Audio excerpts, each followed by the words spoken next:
often are you pausing?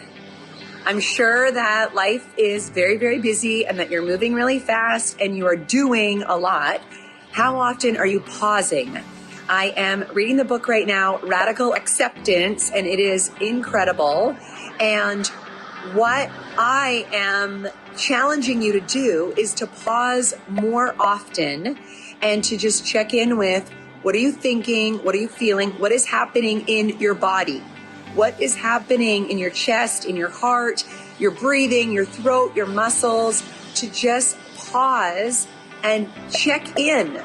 So throughout the day, check in before you do something, and how are you feeling? And I know that that's going to increase your well-being and help you with less reactivity.